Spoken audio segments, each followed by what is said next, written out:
The following podcast contains mature language and adult discussion.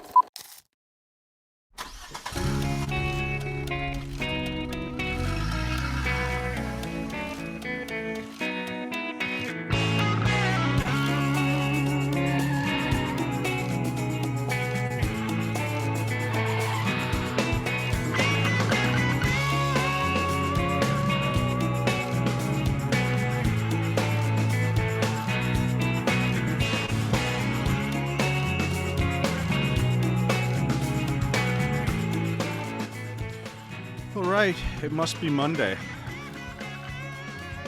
I wanted to come in with a different look today. And, my daughter found what I can only call the NASH filter on, what's it, Snapchat? What does the filters? Instagram, Snapchat? I don't know. Steve, bring me in in the NASH filter. She took my picture at dinner. Said his hair's not that white, for God's sake. There we go. There you go. I think it's uncanny. If I rock the whole show in that filter, we got to find a way to put me in this, and we could do like the choose the real one. We'll black out the backgrounds, and everyone can vote which side Nash is on, which side I'm on. We'll give them subtle clues. We'll mic our piss into the bottle. You can guess maybe which has the heavier flow. What is that filter, actually? What is I should ask her. I don't know. That's great. But I think you have a lawsuit. Yeah. A pending lawsuit. I saw some video game where there's a guy with a spacesuit on. It looks like just like my face inside the spacesuit, inside the glass of the spacesuit. I'm thinking because somebody sent it to me on Twitter, and I was just like, Were you in any films where you wore a spacesuit, perhaps? No. I don't even think any kinky encounters where I wore spacesuits. Any role play? Not that I can Neil Armstrong and Alien Girl. One small step for man, one soft 11 for womankind. This is Kliq This, the Kevin Nash podcast. I'm Sean. He's Kevin. If you're looking for something else, you didn't find it. Maybe it's somewhere else on the dial. Plenty of wrestling content out there. Had a lot of people reaching out saying I just saw one today. He said he loved, I'm going to say the pacing. I'm going to maybe get that wrong. But he said it's a cigar and cognac vibe every week. I'll take that. I'll take that. As opposed to like two guys that might go like, what?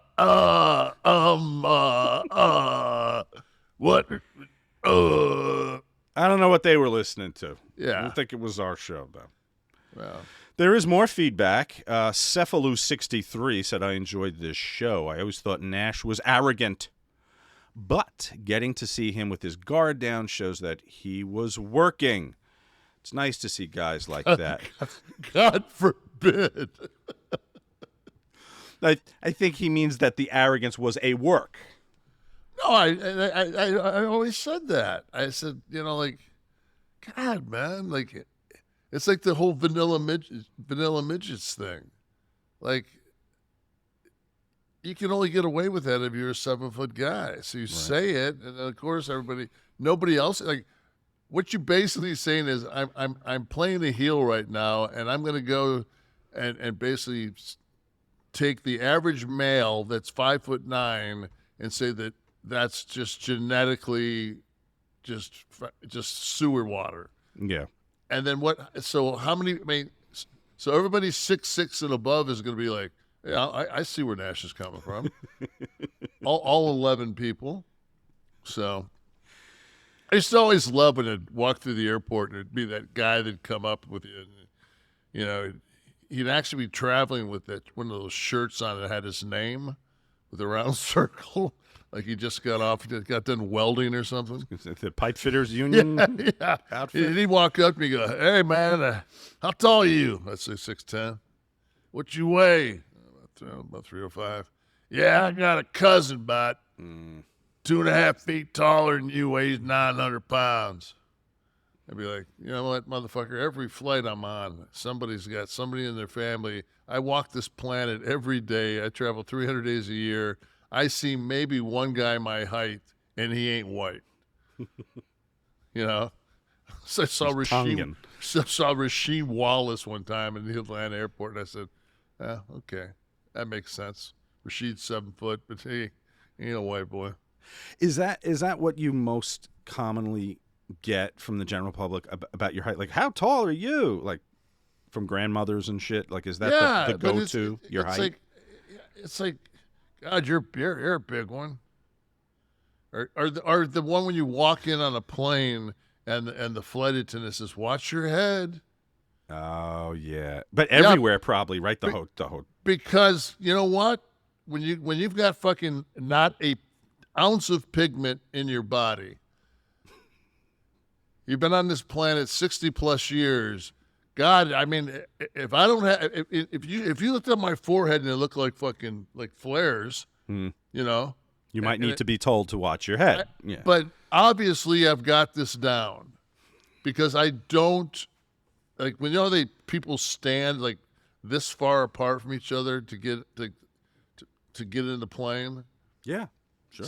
And then there's always that bottleneck because there's always some flight attendant that, because she's the flight attendant, she's got to go up the aisle and then like swim back as soon as they put people on the plane so she can bog everything up. And then she always ends up in 2C.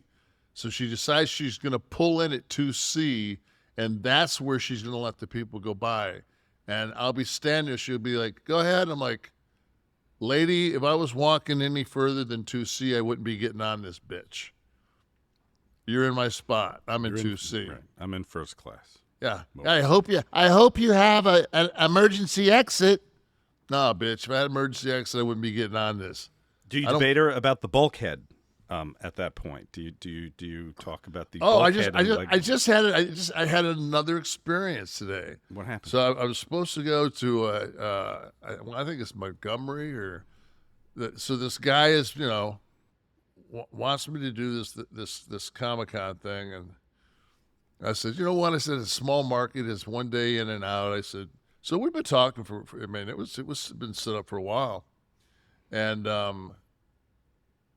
I finally, send the guy the email. I said, "Dude, like, you do know I'm flying out of Daytona Beach, and the flights are limited." So he gets on and sees what the price of the flights are. He goes, "Do you have to fly first?" I'm like, "All right,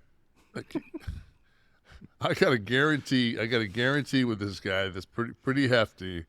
And if he's balking over, I said, "No."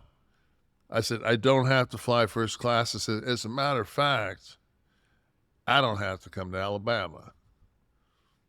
I said, "So why don't we just say fuck this?" I saw a thing today that was very interesting. Did you ever see this? I wish I would have wrote it down because my son really liked this guy. He's an older guy, and he cusses all the time. He's always like up in front of people speaking. He's not on Twitter. He's not on YouTube then. No, he's on Instagram. Okay. And he was saying today how Elon Musk's favorite word is fuck. And Harvard did a 40-year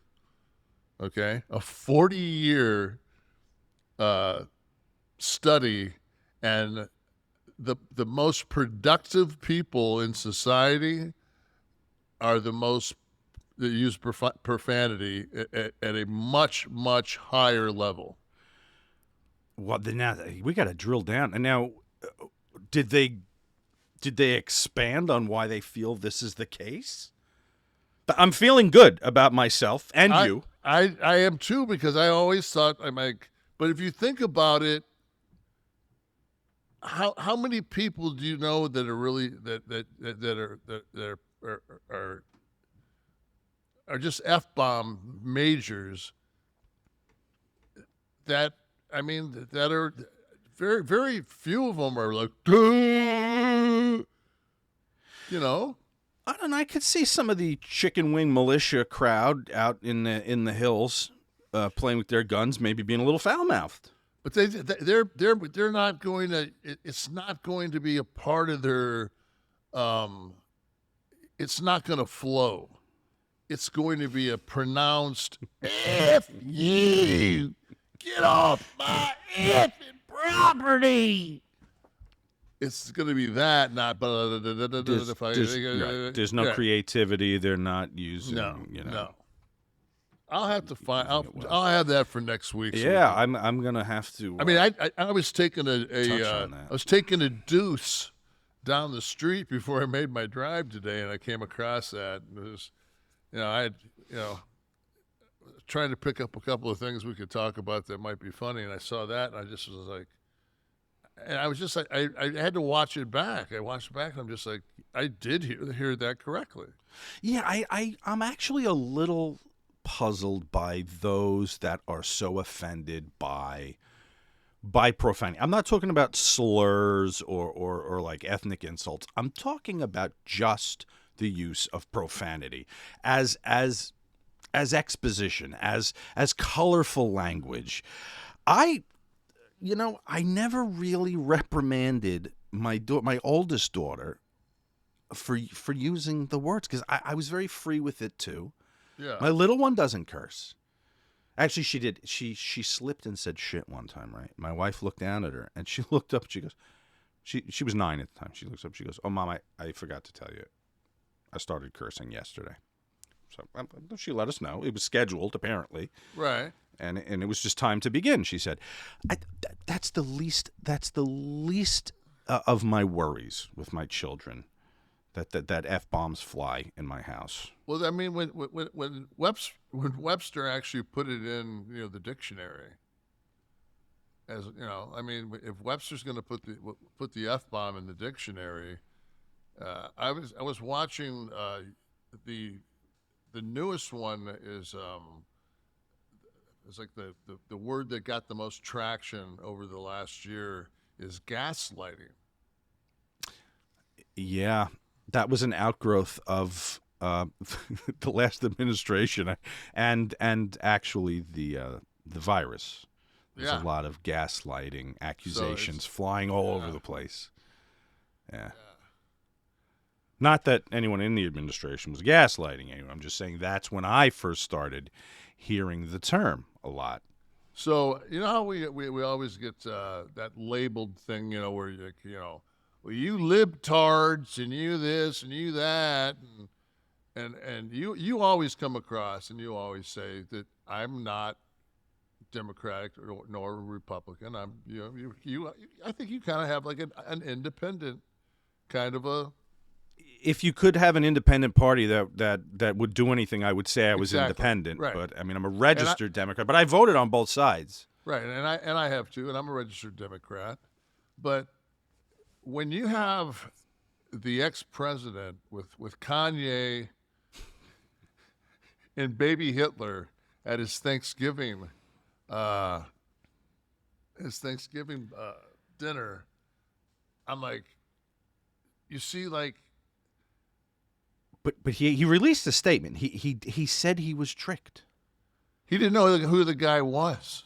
He was tricked by Kanye. And don't you hate when you invite someone over your house for a holiday dinner who's as level-headed and sane as Kanye West, who's lost who in the last month has lost $1 billion. $1 billion. And they pull some crap like that and bring a friend. There he is. God, you're talking about pick a hand. I was going to say, which Whoa, one? Man, that guy. Tell me that guy in the middle had been on the wrong end of a blowjob. I thought you were going to go with stuffed in a locker in high school, but Oh. yeah. A little Ned Beatty, maybe. Yeah, I hate when that happens. So that's the whole thing. So if you're gonna have people that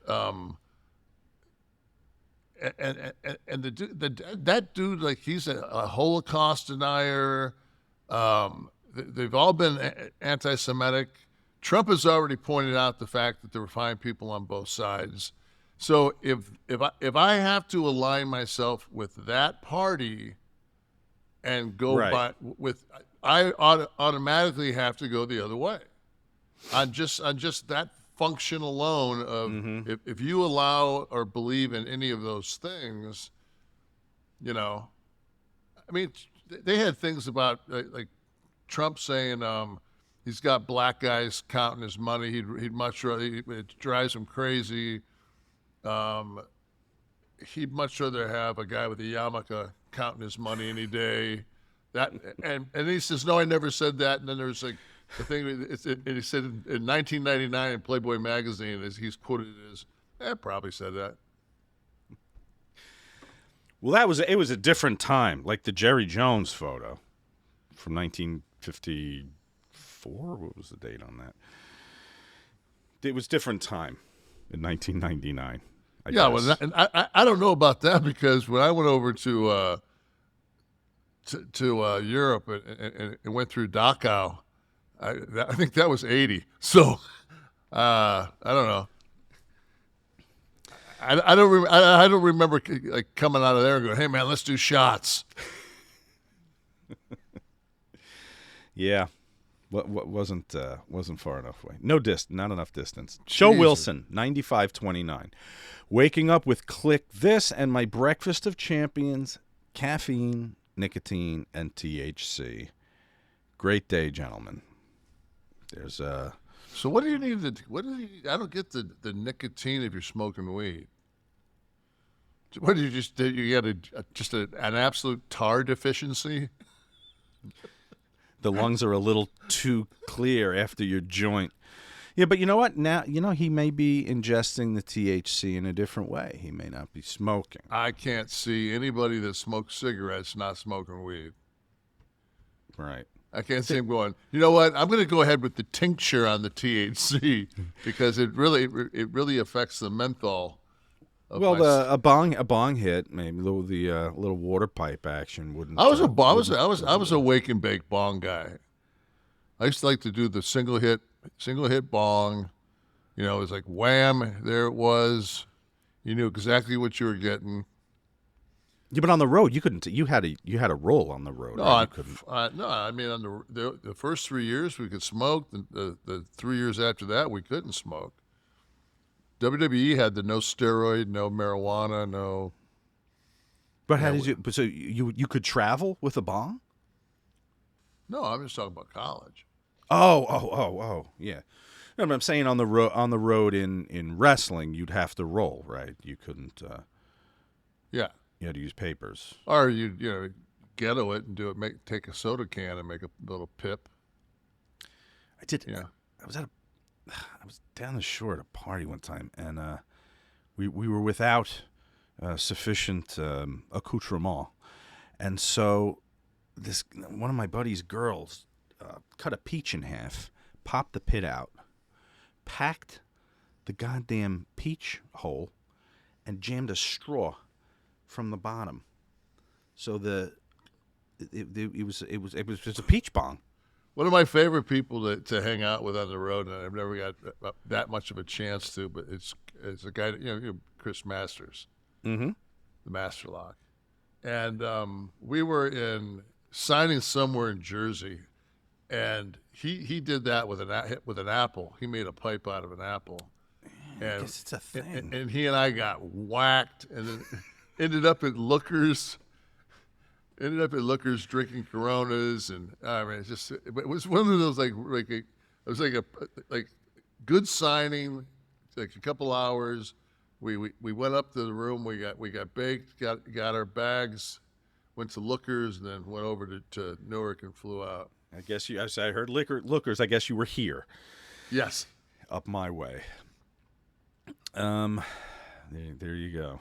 That's we'll print the actual directions for anyone that would like it. Will Verna, 2847, was literally resurfacing ice in Boston when Kev made the Zamboni comment. Swerved a bit and had to share. Always a great show, fellas. I have so many questions for him about the Zamboni. It's very hypnotic when you go to a hockey game and you're eating your nachos or your beer, whatever you just got. And you watch and the the thing pattern. Is, you won't even look at the person next to you. This is a conversation while the Zamboni's on. Like, so I was talking to, you're not doing this. You're doing this.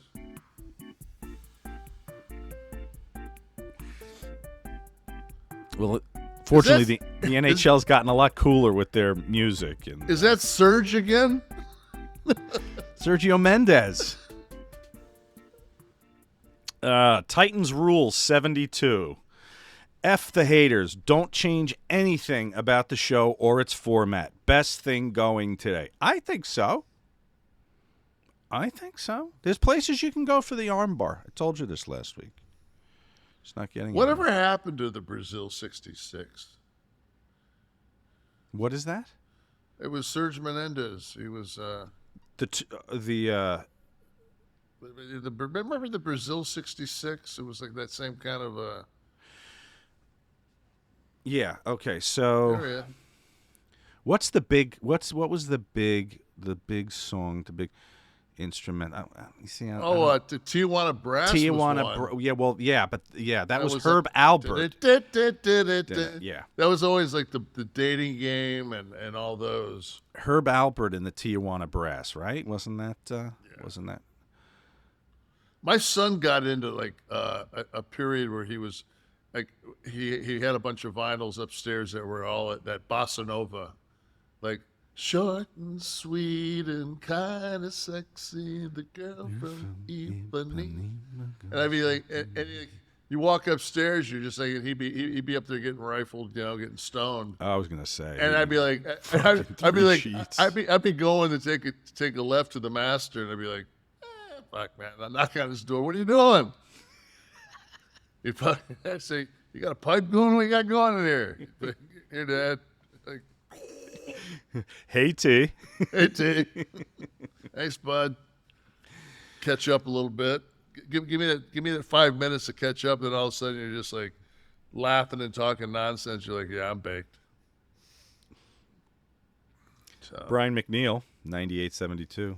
It says a lot about the state of pro wrestling when the podcasts are 100 times more entertaining than the shows themselves. Brian McNeil, not a fan of today's product, clearly. Deuce X Canis, for what it's worth, I tune in for laughs. Y'all don't have to say shit about wrestling for me to be happy. Seems to be the vibe this week. Tyler Manguy. Lee Marvin looked like he could have been a problem. We didn't mention Lee Marvin when we talked about how Hollywood's leading men had an element of danger to them. Especially if he would have came at you and said, listen, man, we can do this two ways. We can either go at it with fists, or I'll sing a couple of songs from Paint Your Wagon. Paint Your Wagon. Was that whole goddamn thing just a huge... I think... That's a rib, right? The writers, directors, producers, they all stopped in T's room that day with you when they heard the music. When they decide, hey, you know what? Fucking Clint Eastwood can sing. Let's put him in that bitch. Oh, God. And Clint went right along. I would love to... Do you know what's an unbelievable song in that movie? Is when the guy, he's got the tent in the background of him, the prospector, the big heavy canvas tent. He looks out, he goes, they call the wind Mariah, Mariah, Mariah. They call the wind Mariah. And the guys are walking by going,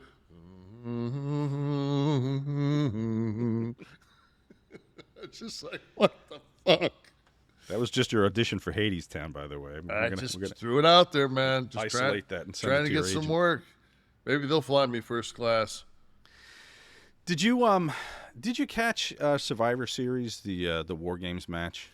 I've watched bits and pieces of it, and it looks brutal. I mean, I just haven't had the time because I had to watch Dead to Me first. All 3 seasons? Yeah, I had to rifle through Dead to Me first. So I had to. My wife would come down like 7 o'clock in the morning. She'd say, "Really?" I'd be like, Oh wait, you were still watching at 7? oh fuck yeah! You know, I'll do a season in a year. I mean, in a night. In a year. Yeah. I'll do a season in a night. So she didn't watch it with you. She watched the first 2. It's that's a little too soon. Oh, with some themes. Yeah, in some of this shit's pretty. I mean, Well, I thought it was interesting that Triple H called the, he spoke at the press conference after the event, and first of all, the event did great. It was actually the highest grossing Survivor Series ever, and the most viewed. So the money and the money and the miles, the money and the eyeballs. It was a sellout. I guess there was like 15,000 in attendance, but. They were talking to him about if they'll see more of those gimmick matches in the future, and he was undecided, which I thought was interesting, because the old philosophy, the old pay-per-view philosophy, right, was stack the cards. You only got, unless it was a house show, you got a cage at a house show for a blow-off with Hogan or whatever. But the big shit like that you're looking at. To me, that was there was something like War Games was, I thought, one of the cooler WCW, Crockett type. War Games is what Bunkhouse Stampede should have been. Should have been. I loved War Games. I was going to ask you, working things like that. Well, take a cage first. Forget about War Games. Working a cage, did you mind? Because the match changes, right? It becomes about, at a certain point, it becomes about the tease for the last half of it, right? You're just working the cage. Easy night or more difficult? God, because no, way easier. Oh, way easier.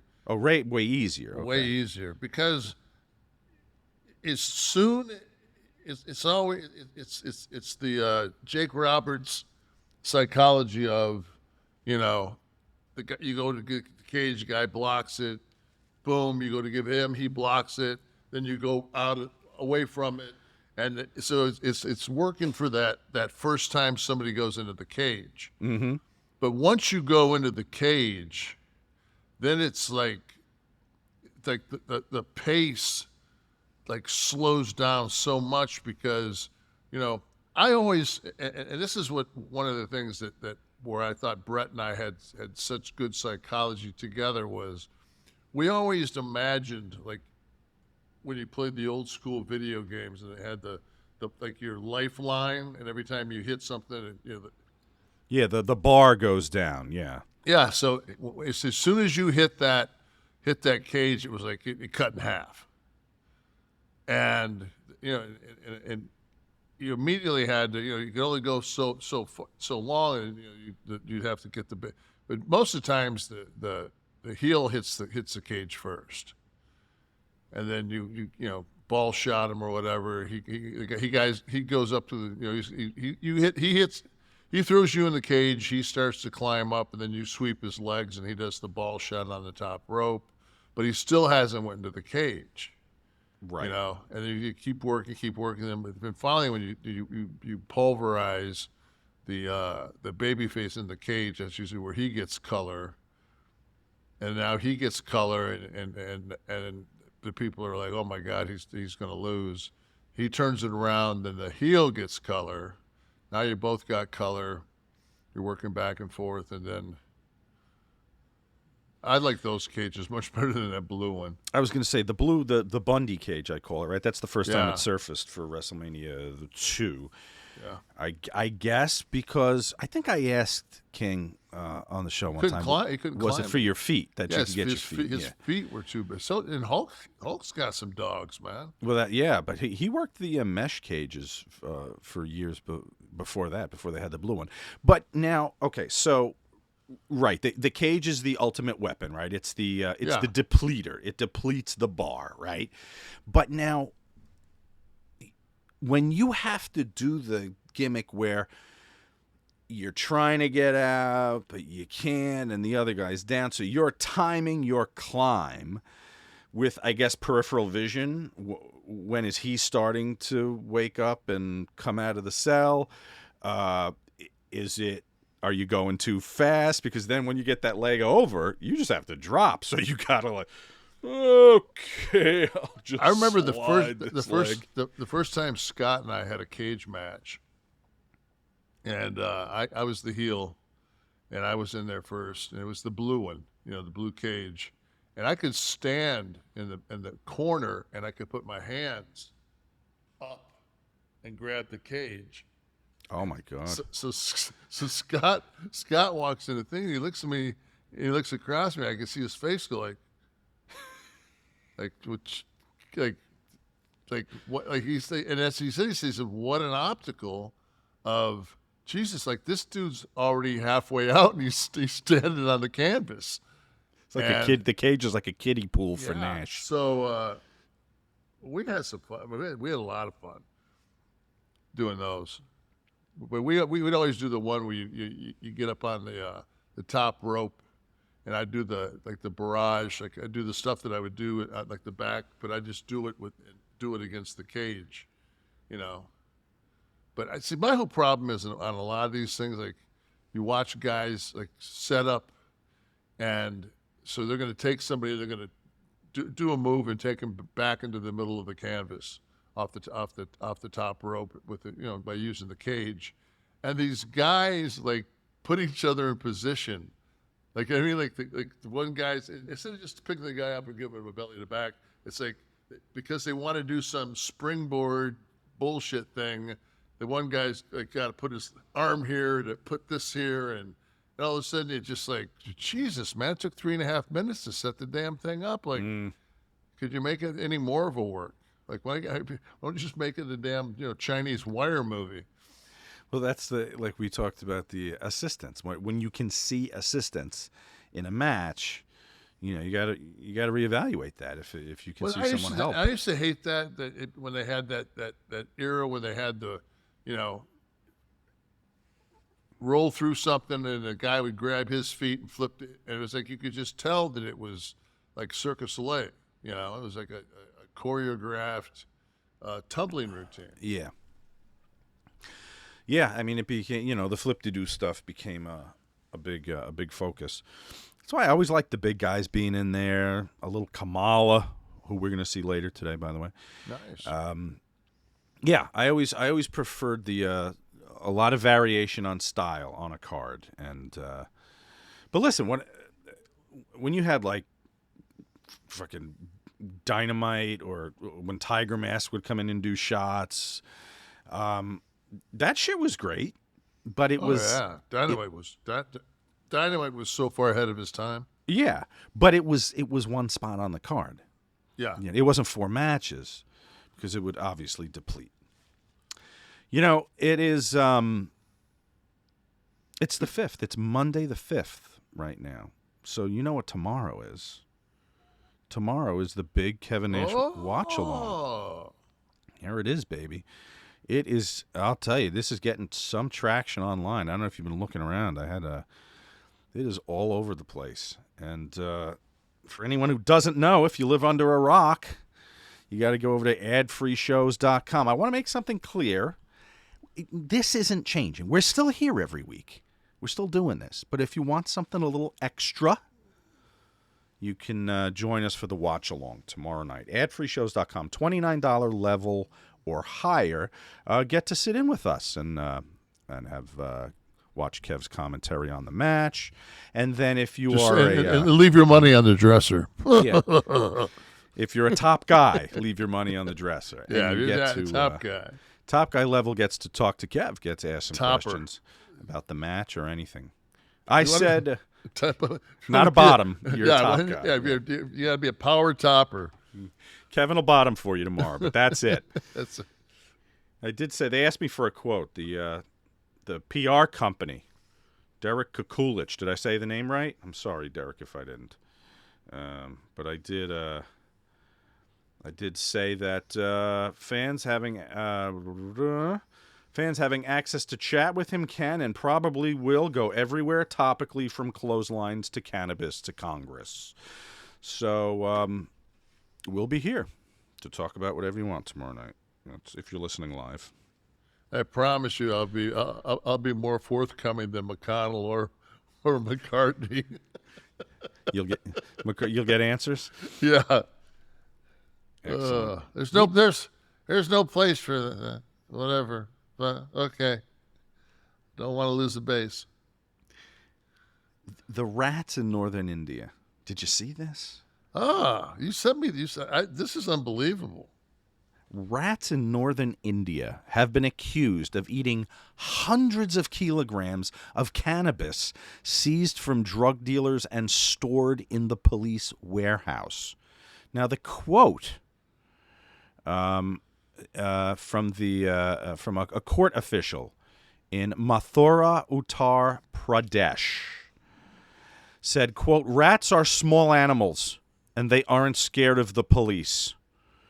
That was after hearing that local police were unable to furnish almost 200 kilograms of confiscated cannabis. So they admitted that the rats had eaten the evidence. It was being stored as evidence in pending cases. So do they get thrown out? Because there's a brilliant, there's just no evidence. It's gone. What pot? Produce it. Show it. And to me, it's 200 kilos of cannabis stored someplace. Like, it's just one day you just walked in and it was gone. Yeah, they didn't notice the little nibbles for the last 6 months, I guess. Yeah, I guess it was like the movie Willard. When they it's like Giant. Yeah, they came in like a billion. Think about it though.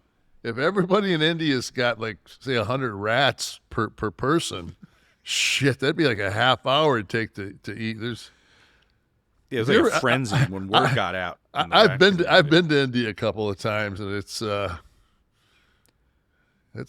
different. It's different, right? Yeah, it's fucking. Is there an aroma? Is there an aroma? Oh, geez, they've changed the names of it, but back in the day, it was called Calcutta, and we landed there, and the odor in that airport is, if you could buy, I'm sure that the closest thing that anybody would be able to come up with was probably if they were in the World War I, if they were in the trenches and they got hit with mustard gas. Yeah. And it's one of those things too where if you how you take a shower and you wash your hair and like water trickles down and it gets your mouth, you spit it out. Uh-huh. If you're in India, fucked. Yeah. You'll be shitting blood in fucking 12 hours. If you ingest the water. Oh my God. Unbelievable. Well, and the septic systems are non-existent, right? So they have these slots that come out of apartments, and these slots go into these troughs. The troughs, and yeah. And then there's these old women with these looks like boat oars that basically moving it along. Yeah, move it along down to the Ganges. Where fucking they dump fucking they're burning bodies at one end, they're dumping fucking feces in the other, and washing the clothes in the middle. And you got to go out and job to Tiger Jeet Singh. Yeah, good times. Good times. You know what's going to be a good time this summer, July 25th, 2023. If anyone knows anyone with a birthday in next summer, a fine piece of reading material is coming. It is. We finally have the street date. Oh, I saw that today. For Todd is God. I agreed to have my name 83% of Todd's on the cover. Everything's a negotiation, Kevin Nash, as you know full well. It was funny. The email I got was like, so the images, like I did the design in a crude way. I described what I wanted the visual to be. And then they were like, okay, so we should have a discussion about the credits. Because their first mock-up had the names even size across the bottom. But listen, it's first person. It's the title is How I Created ECW, so it should be larger. So, but then you got to come up with the number. Not particularly. I mean, it's Todd is God, the authorized story of how I created Extreme Championship Wrestling. So at least my name is larger than Terry Funk's, which I never thought I'd be able to say in my life, but it is. So Todd is God coming soon. I will let you know when you can get your hands on that. And so while we're talking about gifts, Kev, I know you're going to head down to the premium outlets at Vineland in Orlando. I love that outlet, by the way. I just discovered that this year. Oh, I got Versace shoes there. I got Gucci sunglasses. Outlet prices. They have all the top stores down there. And if you're looking for something for Tam, Balenciaga. Oh. Right down at the outlets. Yeah, Balenciaga. Boy, I tell you what. So there we go. So this is the new story. So Balenciaga comes out with first they do their fall fashion in Paris. They have their show, and then it was a punk theme that they used, and then go back to the children, please. Yes, let's see the happy children with their bears. So now okay. So now they've got these. This is their spin-off print ad, and they've got, of course, these look like to me 4 to 5 year old children, and pretty disturbing the fact that it looks like the kids are carrying bondage. Bondage bears, right? Yeah, bondage purses. And so there was a complete uproar. Tucker Carlson got this story and ran with it. And I started seeing on different feeds, and like I got a couple of buddies of mine that are in mixed martial arts. A buddy of mine, Ed Clay, that runs the CHIPSA. He runs the stem cell. The clinic? Yeah, he runs the clinic down in Tijuana that I got stem cell at, and he's pissed about it, and rightfully so. You know, like he's looking at it as, you know, and then there's another ad that has what they determine as documents, but one of the documents is a court. It references the court decision. What was it called? It's I'll have it up in a second. This is the part that everyone loves when we go. Okay, Ashcroft versus free speech. Yes, and it's basically it's pro pedophilia. So I don't know many people on this planet that are pro pedophilia in any form or fashion, and so Balenciaga goes and on the 25th of November they file a lawsuit against the people that did this ad. The agency, they went after the agency, and the agency in return is saying that there were 3 people from Balenciaga that were there. That it was, you know, that everybody is pretty much intertwined in this thing. So number one, fuck Balenciaga because you're involved in it. So number one, fuck you. But my whole thing is, wow. Can you imagine that you decide to have an ad campaign and you are trying to spread brand awareness and trying to get some buzz, and you've got Sean Oliver and Kevin Nash talking about Balenciaga that we would never, ever talk about. Tucker Carlson made such a big deal out of it that he made me Google it. Right.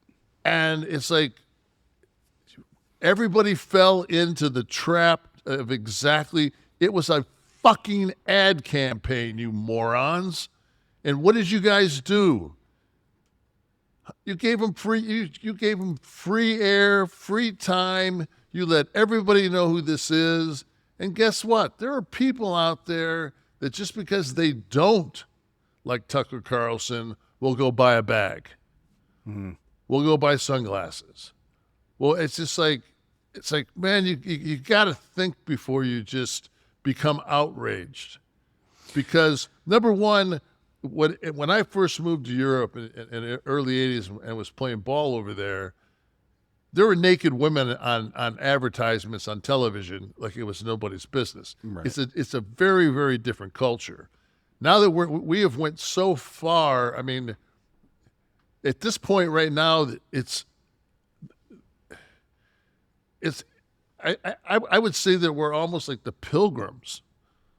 You know, with our and morality thing, but it's like there's nobody that's it's such a anybody that's a pedophile. But the whole thing is it becomes this talking point where, well, yeah, the liberals, you know, they're pedophiles and they drink babies' blood, and it's like who believes that? And then you realize it's like, oh, like 20% of the country. Mm.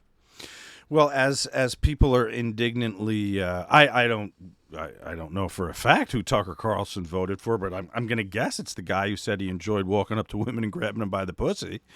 As we still profess to be the party of family values, I guess was the old cliche that people used to tease Bush about. Bush one, Bush number one. But let's be honest here. Well, first of all, let me go back to the ads for a minute, if we could see that. I don't have a problem with the bears and the bondage.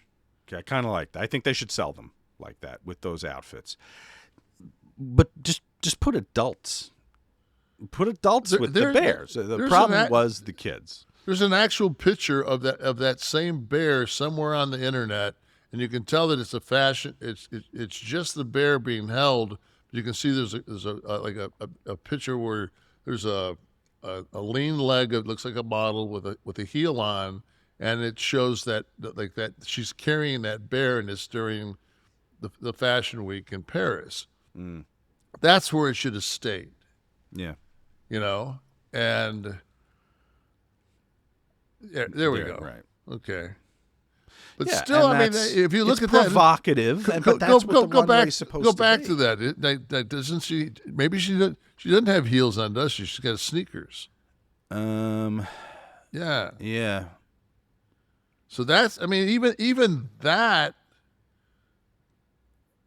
But you know.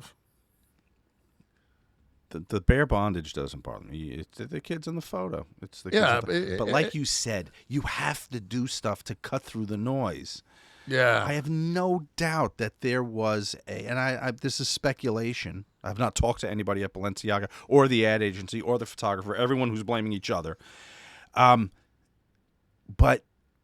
to cut through the noise, you got to be bad. You got to be bad. You got to be rude. So. Even if it wasn't a predetermined plan, certainly nobody raised their hand to stop it when it was being shot. No, once lit, it got shot, printed, photoshopped, all that shit went right. To me, it was absolutely planned because there's no way that many things just you grab a stack of documents, and one of them, the one on top, just has to be that. Come on, yeah, that's crazy. I mean, we talked about JFK's assassination last week. I mean, this kind of, what is that? Pick a just grab it. Go over to that room. Just watch out for the rats eat the cannabis. Yeah, and grab something off the printer. Grab a document. I was just laying around the office. Unbelievable. What a fucking world, right? Yeah, but you know what? Thank God if you need a little assurance with your erection that we have something like Bluechew out there. It is time for the stiff one of the week, brought to you by our friends at Bluechew. They are the unique online service that delivers the same active ingredients as Viagra and Cialis, but in chewable tablets at a fraction of the cost. You can take them anytime, day or night. Plan ahead and just be ready whenever the opportunity arises, okay? The process is simple. Sign up at bluechew.com. Consult with one of their licensed medical providers, and once you're approved, you're going to receive your prescription within days. Best part, done online. No visits to the doctor's office, no awkward conversations, and no hanging out at the pharmacy while they ask, what did you order again? And you've got to talk about that action. The tablets are made in the USA, prepared, shipped discreetly to your door. Nothing is sexier than confidence, guys. And here's a dose of confidence in convenient, chewable form. And as always, we've got a special deal. For listeners of this show, I want you to try Bluechew for free when you use the promo code NASH at checkout. Just pay $5 shipping, okay? That's bluechew.com, promo code NASH to receive your first month free. Visit bluechew.com for more details and important safety information. And we thank Bluechew for sponsoring the stiff one of the week. For this one, Kevin, this is kind of a lighthearted, fun one. I guess Kamala missed some promos that were supposed to be shot. So, Mean Gene burns a little tape, and then let's Kamala have it. Let's take a look at this. Righty. I wonder if you could get him to put this. I know. That means I missed interviews in St. Louis. Right. Isn't that what that means, Friday? That he missed interviews in St. Louis when he should have been there? It was on the booking sheet. He missed interviews. Come here. No, I'm not kidding. Come here, Friday. Come here. Come on in here. Friday, you're kayfabe. Come here. Right, sure. You speak of the language. Kamala, what's this shit about you missing interviews in St. Louis? I want an honest answer here. I'm going to confront you. I'm just like what's his name, Walter Cronkite. I don't speak English and I can't read English, so I missed the interview. Yeah, well, I thought we had it, though. It was written up in Swahili by James Barnett. I thought you would have got the goddamn message. This is ridiculous. When you're supposed to be in St. Louis for interviews, what the hell are you doing sitting on your ass in some goddamn hotel over in Ipswich, Illinois? I do a little fucky. Oh, okay. That's very good. That's real good. Okay, good. Yes, we're going to be right back after this. Thank you, Kamala. And good Friday. I love Gene. Oh, God. He's so classic. Was he as fucking chill as I would imagine he was? He was a 5'8" Sean Connery. He was, I mean, God, he was so great. And the driest humor, I mean, just so, I loved him, man. I mean, I spent as much, anytime he'd always say, hey, Nash, you want to come down after that and we'll get a pop? I'd be like, fuck yeah. I'd belly up to the bar with him all the time. Because, I mean, it was just... I think you told me a story. It might even be online somewhere. I think it was on camera that you guys had you had flights to Florida and you had some time. No, we were leaving the it was the Hall of Fame, and so it was 222 across and First, and we're leaving San Francisco at about God, I don't know. I went into the Hall of Fame. So it's 2015, and Gene's next to me, and Zbyszko had gotten stoned. No. Before Larry had gotten stoned before he went out and did the Hall of Fame. And of course, like you think in your mind, I'll get stoned and I'll be really entertaining. And Larry got on the Parliament Big Ben in European Vacation. Couldn't get off. He couldn't get off. And so he come up and he walks by, and he's on Gene's side. I'm C, he's D, and then Larry's on the other side of Gene in the aisle. And Larry says, "How?" And Gene says, "It was the absolute drizzling. Shit's the worst thing I've ever seen in my life, Larry." Yeah, because nobody would ever say that. Nobody would ever say that. You know, and Larry just like looked at him like was waiting for Gene, and Gene just turned back to me and was talking, and we already had drinks. We had drinks in front of us. Gene and I drank the whole way to Atlanta, and I think he would fly to West Palm, and I would fly to Daytona, and he had to make a phone call, but he was just like, "Big man, excuse me, I'm going to make a phone call."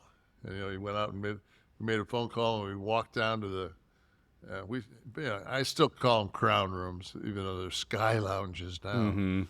But back in the day, they were always the crown rooms. And we walked in there, we drank until it was like last call for our flights, and we were like a gate apart. We we walked right, and I know he got on that plane and got a drink the minute, because I know I did.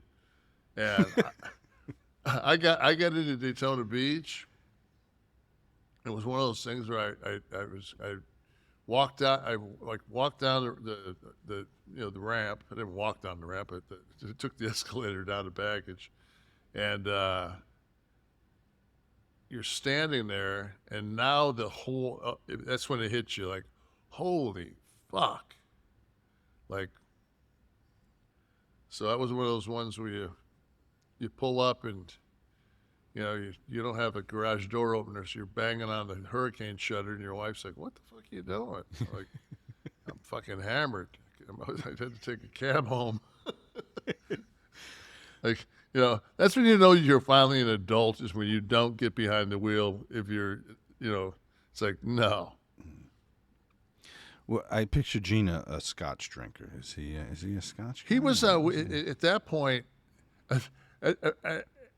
Gene was switched to vodka because he was waiting on a liver transplant or a kidney transplant or something. It was, just unbelievable.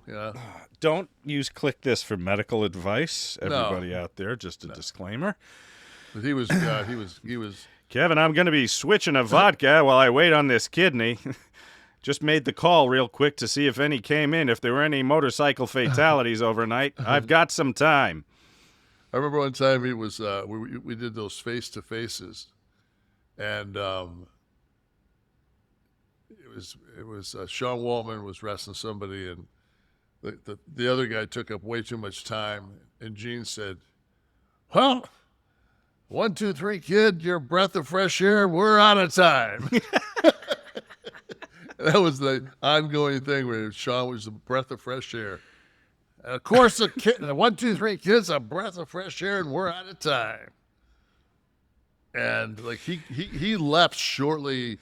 Like,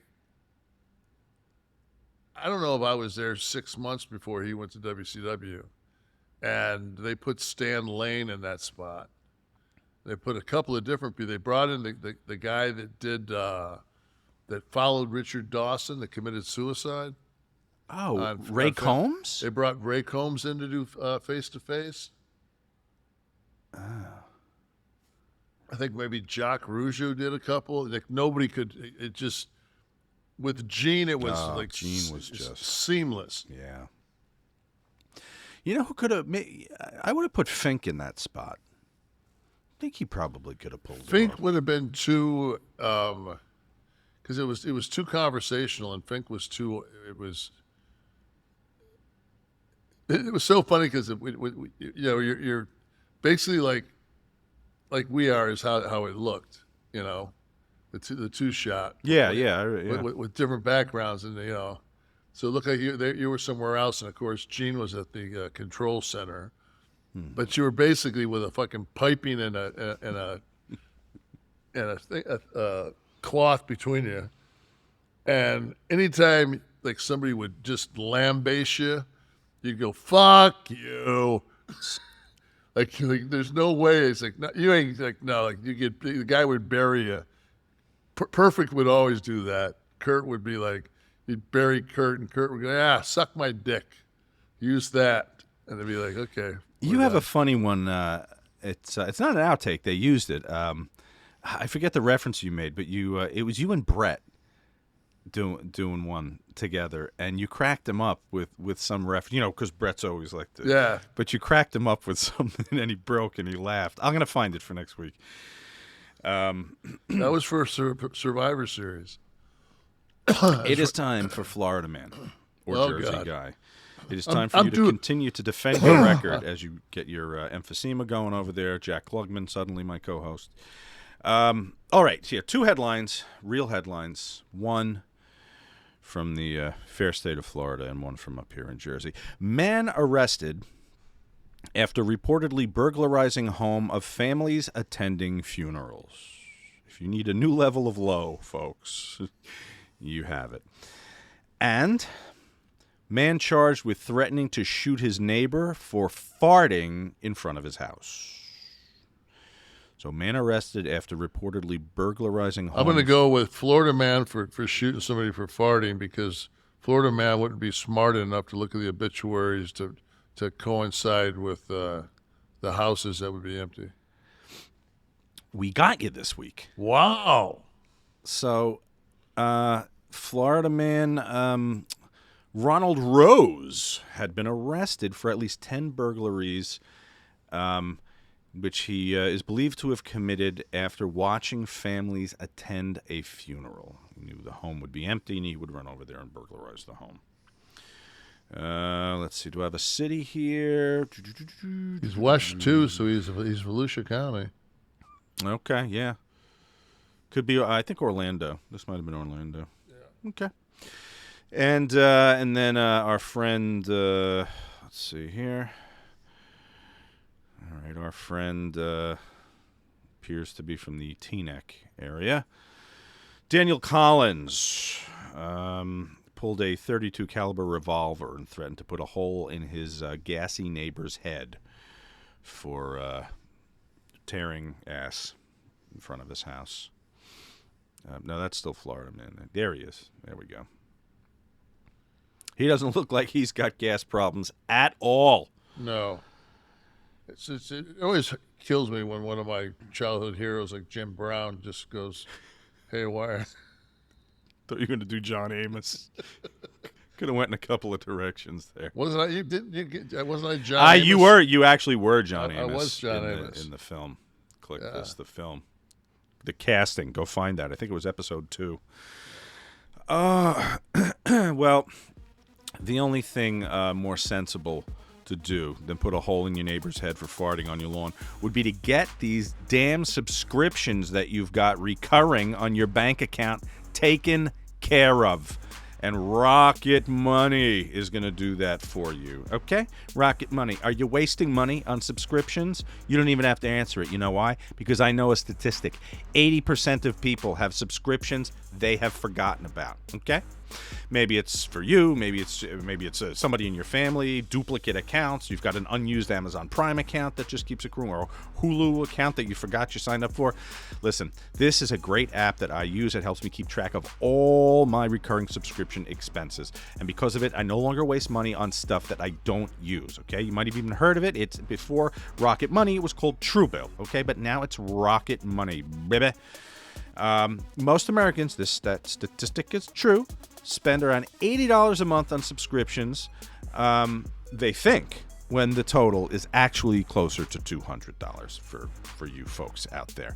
All right, the app is going to show you all your subscriptions right in one place, and then with the touch of a button, it cancels whatever you don't want. Okay, Rocket Money can even find subscriptions you didn't know you were paying for. It searches it out and finds it. Okay, you may even find out you've been double charged for one. To cancel a subscription, just press the cancel button, and Rocket Money takes care of the rest. All right, so get rid of those useless subscriptions with Rocket Money.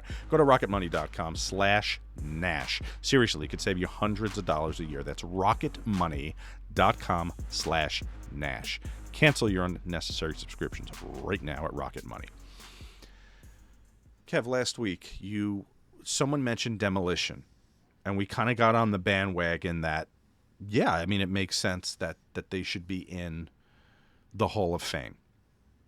And big outpouring from the public going along with it. Then I remembered something. I actually didn't realize part of this, but I did remember that Bill Eadie told me, can't remember if it was on air on one of the kayfabe shows or if it was off air, that he fought WWE to keep the demolition axe trademark. So, but then someone informed me that he was part of the Concussion lawsuit, the big class action suit against WWE. And these might have been reasons, very logical thinking would tell you that they were probably reasons, that Bill Eadie is not in the WWE Hall of Fame, whether for demolition, superstar, whatever. What was he, Mongol? But anyway, it led me to thinking about some of these other lawsuits that had been floating around the wrestling zeitgeist over the past few decades. And there were so much more than I even remembered. The Concussion lawsuit, this was a big one. I think it was, let me get some of these names here. Billy Jack, Vito, Luther Reigns, family of Mabel, and Matt Osborne, Road Warrior Animal, Snuka, Orndorff, Chavo, Senior and Junior, Brian Clark, Ahmed Johnson, Kamala, the Hebners, King Kong Bundy, Ken Patera, Sabu, Demolition, John Nord, Johnny the Bull, Jim Brunzell, Butch Reed, Jazz, Janetti, Heinrich, Warlord, Barbarian, a long list. It was dismissed. What do you think about the head trauma thing is real, right? We know this now. We're at a point now where NFL, WWE, everyone's acknowledging that there's a medical responsibility when you employ athletes that are going to participate in this kind of high impact activity. But so many of these issues, specifically the concussions, happened years, in some cases that people were talking about decades, before any of the CTE stuff was really probed and prodded. So can they be held responsible for something, as a company, I mean, well, NFL or WWE, that nobody was aware of? I would look at it this way, okay? So I would say that if you broke in in the WWE, like if you went through their system and went through and never took a bump anywhere else, and then when your career was over with the WWE, you found out that you had CTE or had some kind of traumatic brain injury, or you would have maybe a case. But since everybody on that list was from disparate territories, and I know for a fact the first time that I went down to the wrestling ring, and they do the first one where you back then you used to pay $1,500. And they would make you do 500 squats, 500 step-ups, push-ups, sit-ups. And then they'd make you run the ropes, and then they bring some shooters in there to sugar you. For what purpose? to fucking run you off. So they could just, they get 12 guys down there, take your $1,500, and then nobody'd show up the next Monday for class. Oh, at wrestling schools. Yeah, wrestling school. Oh, okay, sure. Yeah.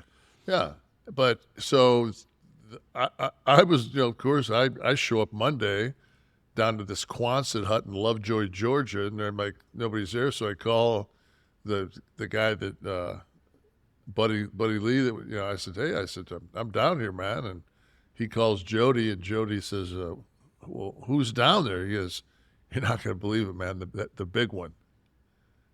So they come down. I wait like a half hour. Somebody shows up. They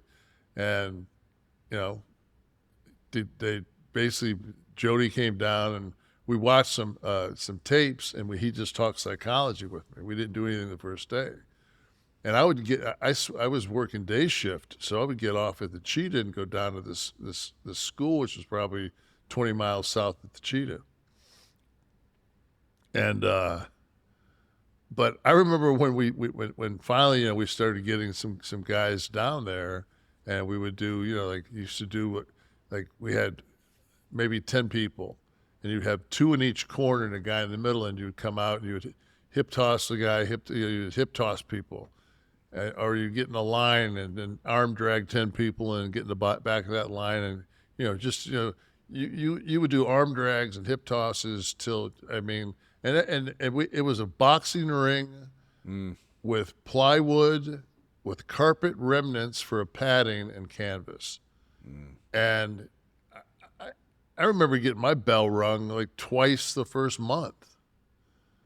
So if you're not smart enough to know that if you continue to do that you're not going. It's like remember when my dad passed, they took me down to do some boxing, and I remember the first time a kid peppered me in the face with that boxing glove, and I was like, "Oh, that fucking sucks." Like, wow, if I do this the rest of my life, you think that might rattle my brain a little bit? Yeah. It's like, come on, guys. Yeah, I don't know why they kind of the model that they use with this is similar. Assuming responsibility is kind of like what they do with the with rehab, right? Because even if there are guys that worked and smoked and snorted all over the country through the 80s, but the WWE will still cover their rehab, even if their issues were not necessarily related and they would send to their time in WWE. Every January, they send out a form letter that if you need drug help, that they'll pick up the tab. Yeah, I guess when you become the biggest game in town, that's some of the fallout from that. Having to kind of take responsibility for the entire wrestling industry. Well, I mean, they did swallow up all the territories anyway, and kind of assumed them. But with that, they're taking responsibility for assuming the problems that came with some of those territories. Yeah, I'll tell you what, one of my when you sent me the list, yeah, I had no idea that when Hall and Nash went down and they didn't call us anything and basically let the people think that it was Diesel and Razor coming down, that part of that settlement that the WWE won was that they had first option to buy WCW. I saw that. Yeah, I have the item here. WWF sued WCW for Kevin and Scott's portrayal of their WWE trademark gimmicks and won. Part of the settlement was that WWE had first chance to purchase WCW if it ever came up for sale. Now, let's go into the conspiracy theory of you had a bear in bondage when you came to the ring. No, I mean, but people say that I single-handedly destroyed WCW. Of course I did. I knew who had first rights to buy. I had a back end on that thing, man. Now it all makes sense, you idiots, doesn't it? It'll be out there. You laugh, but it'll be out there. Finger poke of doom. Oh, pay $1 million for WCW? The toothpick, it wasn't in my notes here, but I know there was an issue, right, with Scott coming out with the toothpick on WCW television. Didn't have the razor chains or anything. Yeah, but when he was the Diamond Stud, he had a toothpick. Yeah, but didn't he have to do away with it? No, I'm talking about when he came out. He debuted the same night as I did as Oz. Mm-hmm. So he's in WCW as the Diamond Stud, and he has a toothpick. He takes the toothpick to WCW. I mean, to WWE to do razor. Yeah, to do razor, and then goes back. So he's already established the toothpick before he went to. I remember when McDevitt was doing the deposition, and they would sit there and they would put, and this is back and they would do like slides, and you'd sit there like, who's this? And I say, Scott Hall. That's not Razor Ramon? No, it's Scott Hall. Well, no, you're asking me who that is. I identify that as Scott Hall. And then he goes on and who's this? I said, Kevin Nash. He goes, that's not Diesel. Finally, I took my driver's license out and I said, it's Kevin Nash. I said, you guys aren't that stupid, right? Trying to get you to say that you are identifying a trademarked character as opposed to the man. I said I don't call Scott Razor. I don't call Shawn Michaels the Heartbreak Kid. I call Kid. So if anybody, I mean, you might be able to get me on that. No, but he was Lightning Kid before he was the 1, 2, 3 Kid, so it could be a reference to that. So it's like one of those things where, Bill Eadie sues WWE regarding the trademark of demolition. Okay, he's released from WWE contract due to a failure to perform, according to WWE. Eadie begins to perform as Axis the Demolisher, and the WWF sues him. Eadie countersues regarding a supposed promised contract for life as an agent. Eventually, this gets settled out of court, and I guess that's where the trademark is given to him, according to him. Warrior sues WWE for his portrayal in the Self-Destruction of the Ultimate Warrior DVD in 2005. Warrior claimed the release of the DVD violated a settlement agreement regarding the trademark and use of them. The court ruled against him. Warrior sued in 1996, claiming ownership of the Warrior name and trademark, and won. I wonder if before or after that he made himself Warrior. He made himself Warrior at that point. Okay, so that's where it happened. He changed his legal name and everything else. Right. What's his name? He came in like 98. Jim Helwick. No. But did his wife become Mrs. Warrior? She's Dana Warrior. Dana Warrior. Okay. Listen. Dana, that's right. That's her name. There he is. 93. There you go. Okay. Alberto Del Rio sued to have his 90-day non-compete nullified and settled by WWE. Del Rio was prevented from working in Mexico due to his non-compete. See, now we get into this 1099 independent contractor non-compete shit. You can't tell your plumber that he's not allowed to work on your neighbor's house next week. Nope. WWE did allow him to work after reaching a deal, mainly to keep him quiet from talking about racist instances he dealt with in the company. I know this because we hired him right out of this to do a U-shoot. And we knew there was stuff he could and couldn't talk about, but he was pretty forthcoming with as much as he could regarding his time over there. I always got along with him. I thought he was cool as hell. Yeah, I'm just like a good guy. Jesse Ventura sued Titan Sports for royalties, the DVD deals, and he won in 1991. Jesse was told, see, I had gimmick infringement there. That's yours. I can't do the Jesse. That's entirely yours.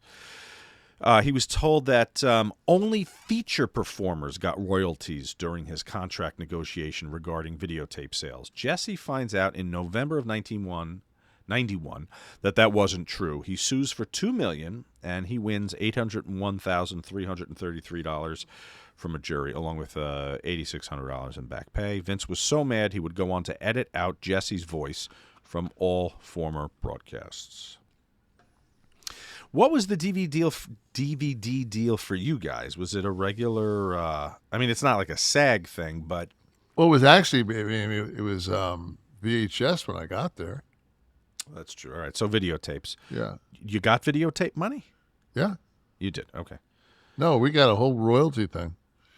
I get a breakdown of every item that's like my royalty breakdowns from quarterly is. You should show that to Podcast Heat. I'd like a similar breakdown for this show. Brock and WWE sued each other in 2006 for the right to wrestle. Brock wanted to wrestle, and WWE attempted to upload their non-compete from his walking out of the WWE in 2004. 9 months after he walked out, Brock went to Japan to explore opportunities. WWE threatened him not to wrestle. Brock sued, stating the non-compete was 6 years and was too long, and he needed to earn an income.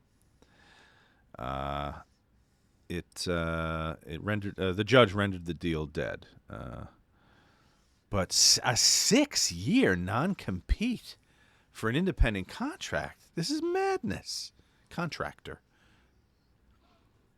That's like the our we can terminate you for no reason whatsoever. Right. And then there were But- 64 before that. Yeah, 64 before that. 64 reasons in a WWE contract that you could be terminated for, and the 65th is basically No, we for can terminate you no for whatever reason. No reason whatsoever. Just get rid of you. Why the fuck would you sign that? I didn't. I said no. I'm not signing this. Why bother with the 64 though?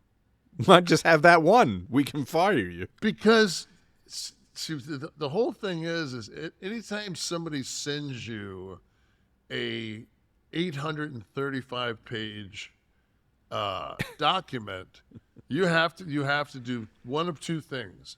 You have to have the due diligence to read it yourself and make notes and everything else throughout it, and then take it to your lawyer so you can say, could you check this? Because you sure as hell ain't going to give that many pages to a lawyer and put him on the clock. Oh, because, forget it. Yeah, Fortune. You'll be 10 grand in the hole before you even fucking determine whether or not you want to sign the thing. Get up on that mic, big dog. I want to hear every word of this. So my thing was always this. Every time I after I left the WWE and went to WCW, we just had deal memos. I do a 1-page deal memo.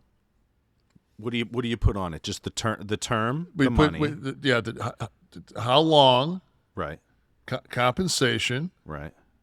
and then the royalties and merchandising was always a separate merchandising agreement that they had, and then you could always go through that. But it was basically like Travel? Would you put travel and Oh yeah, accommodations on it? like first class air, for 4-star hotel, luxury rental cars. Yeah, the only thing Scott and I were paying for was gas and food. Would you get a per diem? No, Hulk did.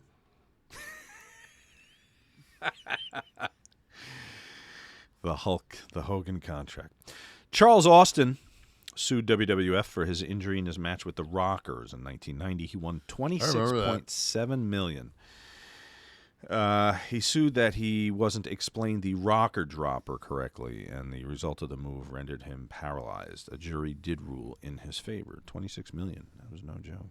Yeah, but who cares? Yeah, but who wants to take the deal with the ramifications of that? Yeah. Martha Hart, of course, with Owen's death, she filed a wrongful death suit against WWF and the rigging company for Owen's device. $18 million was the settlement in mediation. DDP sued Jay-Z. Did you know this? Regarding the hand gesture of the diamond. Jay-Z started using the diamond hand gesture to help promote his brand in 2007. And DDP, in turn, sued. And they settled out of court.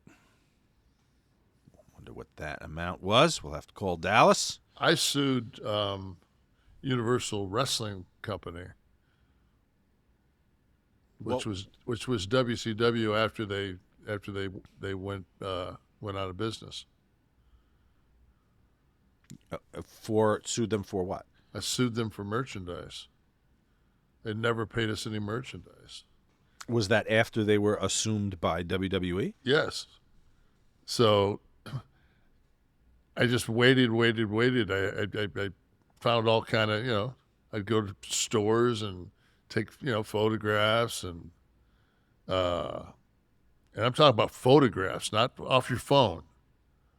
I'm talking about photographs. Mm-hmm. And I had put my case together, and the minute they called me up and they said, WWF has bought WCW. Do you want to come to Panama City and do the last show? Fuck no. And by the way, and by the way, John Taylor will be calling you tomorrow. Now it was so funny. They want to mediate first. So we go to the top of, I think it was the Hyatt or the top of the Marriott in Atlanta, and I'm in Daytona Beach. It was a 45-50-minute flight, and they provide car service, and I go, and they come in, and I think we asked for $2 million, and their opening offer was $50,000, and I got up, and I walked out of the room, and so half hour goes by, and I get a call, and Otto was one of the attorneys that worked for John, and Otto says to me, he goes, "Kev, where you at?" And I said, "I'm on my way to the airport." He says, "What?" I said, "I'm on my way to the airport." And he goes, "Seriously?" I said, "No, I'm on my way to the airport." He goes, "What are you doing?" I said, "I'm going home." I said, if we're at $2 million and their open is 50, like they need There's too much to talk about. Yeah, like we're not getting anything done. So he says, "Well, let me go back in there. Hold on a second. I'm in a cab. I'm on my way back to the airport. I didn't take their fucking car service. I just grabbed a cab in front of the hotel." So they've, oh my God, like, because that's what I before I left, I basically said, you guys have shredded all the paperwork. Like, you basically, like, you guys are, like, you can call yourselves Universal Wrestling Company, but you guys are Turner, and you guys at this point they're owned by AOL. I said, you're still, I said, you're a Fortune 500. Like, you guys, this isn't going to fly. And I just got up and left. And so then so we come back and we go, they said, what about 250? And I said, do I need to leave the room again? If we're jumping by 200s, I have to leave another 10 times. And she said, so finally the lady that's in charge says to me, she goes, "We're only allowed to settle up to $800,000. That's all I'm approved of." I said, "Why don't we break for lunch and see if you can't get approval for more than that?" So we broke for lunch. We came back, and there was another offer, and it was like I'm on a non-disclosure, So I'm not going to. Right. I will say this, that it was just like, now that's a nice, And more importantly, it's incredible what that extra zero does. But more importantly, you got a favorable NWA merchandise deal down the road, not just for what you hadn't been paid in back royalties, but going forward. Going forward, once the WWF, now WWE has, I got a great deal, but they'd always taken care of me. The WWE has always taken care of me. I've never had any contractual problems with them whatsoever. Okay. Except that long 500-page document, which you got down to a single-page deal memo, just by cutting out 64 reasons to fire you. We never signed anything. Me and Paul was. Which time was this? When This is when I came back the CM Punk. Okay. So that was fairly recent. Yeah. So I knew that it wasn't gonna. I mean, I was like 50-something years old already. Yeah, you were. You know, I mean, it was like, and I just looked at Paul. I said, "We're like best friends. You want me to go? I'll leave. I'll tell you if I don't want to do this anymore. I'll tell you. Like, why do we got to do all this other shit? If I'm really a 1099." Right. But I mean, he's put in the position where he has to, right? Well, At the time, but I mean, it was Papa Vince was still running the deal. Laurinaitis wasn't going to get me to fucking sign anything because I just said I don't care. I'll just go home. Mm-hmm. You know, that's like when TNA put this sheet out, and you had to sign your name and the time, and they were going to fine you if you were late. And I would sign my name, Kevin Nash, and for the time I would put 1099. And I did it every week. And they said, they pulled me aside, and I said, "Listen," I said, if you look. So it was like a time, like signing into class, like the classroom, you sign in? Yeah, you had to sign in the time. And like there was they would pick up, like I would have to go find the paper because I'd get there at 4. And you had to be there like at 11 or something. I'd get there at 4 o'clock. And so finally I get pulled in, they want to talk to me. And Dixie says to me, I said, "Listen," and I went ahead and I already printed it from the internet. And it says, you are an employee if, and the number one thing is, you have to report to work at a specific time. Right. That's in the state of Florida. And that's where I'm signing. So I said, and Dixie, looked at me and I said, "I'd be more than happy to sit down and talk about stock options, medical, and whatever else you want to give me as an employee. If not, leave me the fuck alone. I'm not going to smarten anybody up to what I'm doing.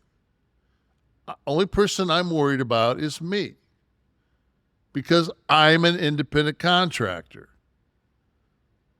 I said, and they just went like, it wasn't like I got gathered everybody up in the arena like 3 minutes later and said, "Hey, that you guys, by the way, they can't do that." Right. Nah, yeah. I didn't do that. If everybody else wants to, be a sheep, be a sheep. That lawsuit happened. Raven Canyon and Mike Sanders sued WWF regarding the independent contractor status. Many wrestlers were joined, but the lawsuit states wrestlers were intentionally and incorrectly hired as independent contractors. The case is thrown out over the wording in the details the wrestlers were signing. When I talked to Scotty about it, I think it was on air in Breaking Kayfabe. I think he said that there was a statute of limitations that had expired also. So maybe that was another of the contributing factors. So it wasn't like they didn't try. And I can't imagine that that's the only time that that's been brought to court once. I think what happens though is as soon as you, like when you sent me the things and I saw how many times Eadie it went after the WWE, I'm like, okay, well, you got to know that as soon as you put a lawsuit against somebody, you're burning that bridge. Well, yeah. But guess what? If the entity no longer exists, you can sue them. I didn't see WCW having wrestling anytime soon. Exactly. So there's the NASH strategy there. Yeah. Just be patient. Don't watch it start to die on the vine. Yeah. Once you realize that you don't need to go back over that bridge, blow it up. Right. Oh, let's see. Hogan had his day in court, sued WCW for defamation of character regarding Vince Russo's shoot promo at Bash at the Beach. Hogan claimed Russo went into business for himself and went against the script on what took place at Bash at the Beach 2000 regarding his match with Jeff Jarrett. He also sued that he wasn't the featured wrestler on the show as required in the contract, and his right for creative control was denied. WCW countersued that Hogan didn't appear on 6 pay-per-views in a calendar year. Hogan won the defamation case, but the other stuff was dismissed. Billy Corgan sued TNA regarding non-payment on loans. Billy was helping TNA fund tapings due to a lack of money in the company. Billy thought by doing this he was buying into the company. TNA won the case and only ruled that TNA owed him the money back, no ownership in TNA.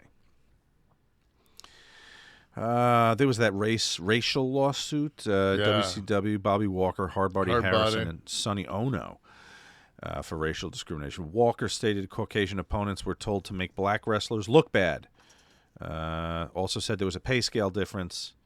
It was settled out of court with WWF after they purchased WCW. So that's one of those things, man. When you buy a company, you buy its history. Yeah, and all the problems therein. Jeff Jarrett sued Anthem Sports for using footage from Global Force Wrestling.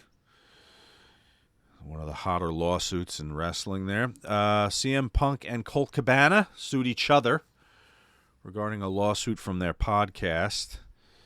And Dr. Chris Amann,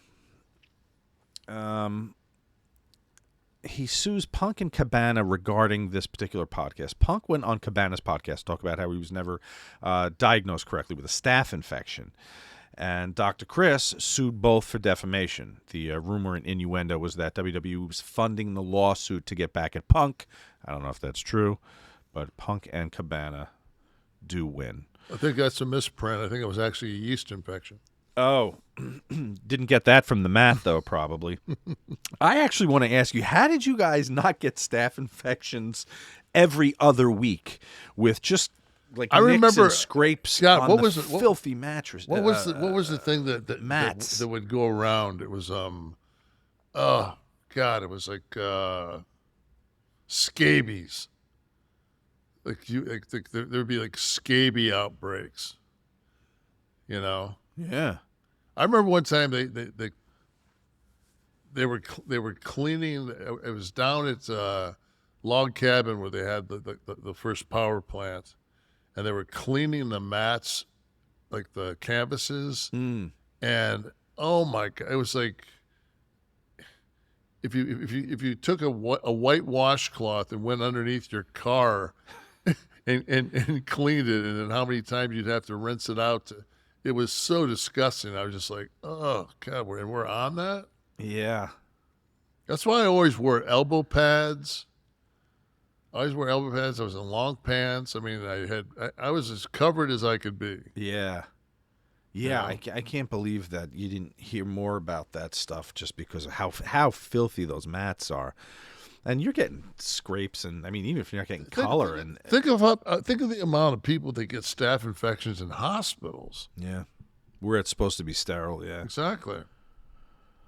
Matt Hardy sues TNA, and TNA sues Matt Hardy for trademarks. Impact filed a lawsuit against Matt Hardy for use of the broken gimmick.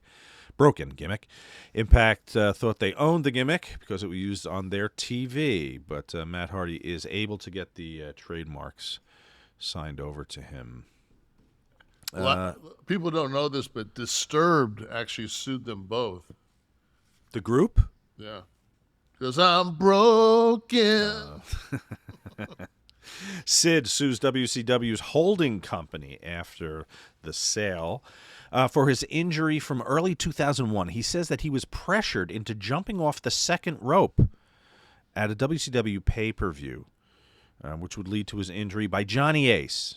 He said he wasn't comfortable doing it, and Sid lost that case. Sable sues WWF. Yeah, it's funny because Dutch, I was watching one of Dutch's podcasts, and Dutch said he got paid. And I was like, looking for a new facial hairstyle? No, I always got along with Dutch. I like Dutch. If you wonder what I'm doing, there's like a black spot on the hardwood floor underneath me, and OCD man just saw it, and I was just like, okay, that's good. I got to get that off the ground. When you roll back, I now just assume, as does the entire viewing audience, that you're relieving yourself in some capacity. No. All right. No. But I you know what? I won't make the mistake that I did last week. You got a nice big fat bottle there, huh? Yeah, I got 32 ounce urine collector.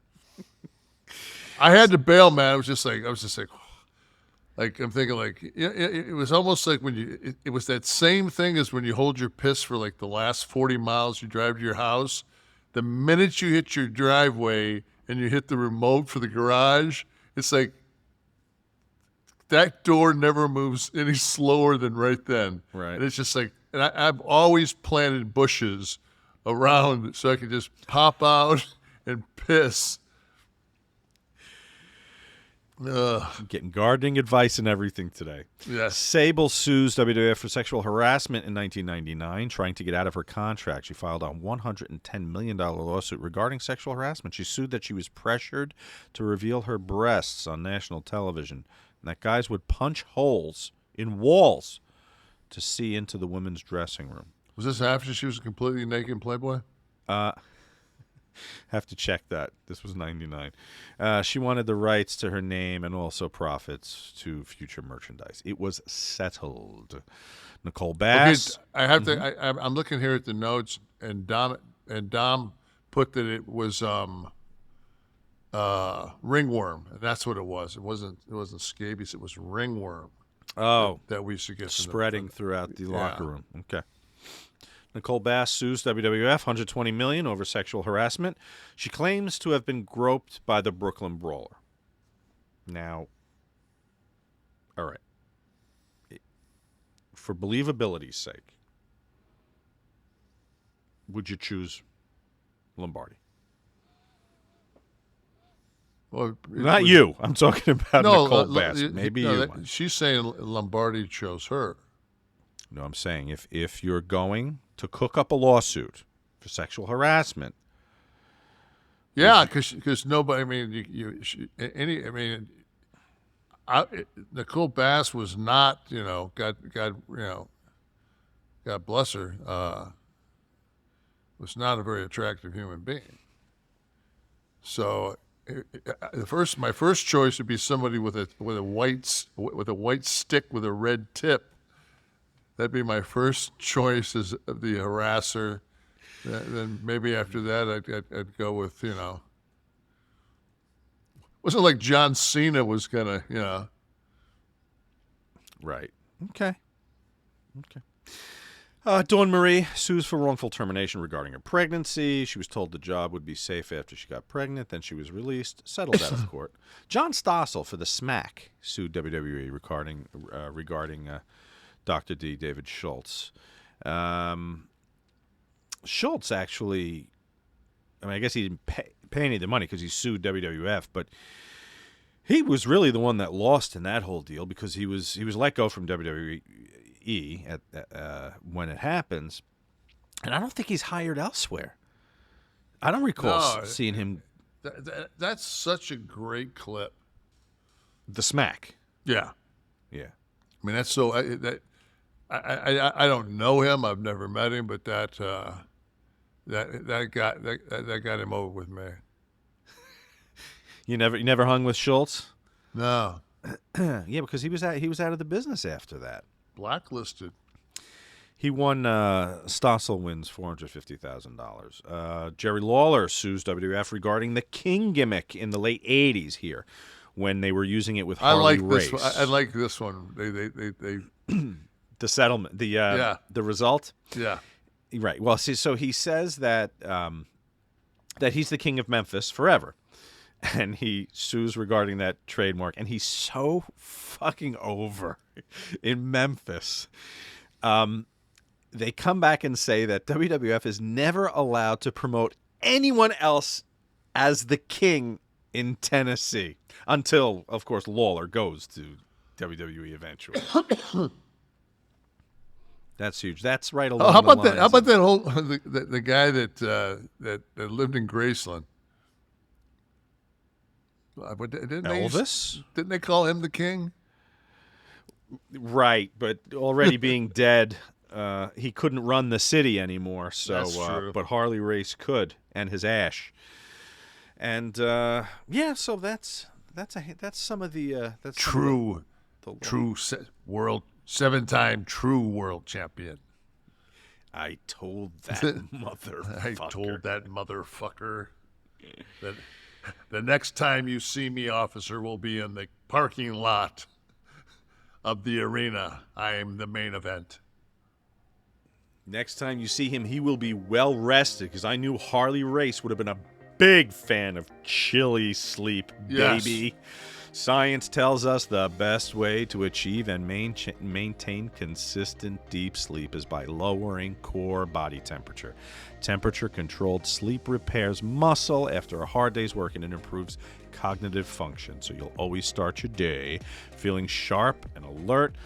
I'm a terrible sleeper. I wake up all over the place. I don't exactly sleepwalk, but my body's always fighting for comfortable position, so if it means upside down in the bed, if it means on the floor, I've taken my daughter's beanbag chair and collapsed in that. But finally, folks, Sleep Me, okay? It's the new home for chilly sleep. They bring you the same great sleep that Chilly Sleep offered, just under a new name, Sleep Me. They make the coldest and most comfortable sleep systems available. They create the environment that meets the body's natural need for lower core temperature, promoting deeper and restorative sleep. Chili makes the Uller, that's the one I have, the Cube, and the Doc Pro sleep systems.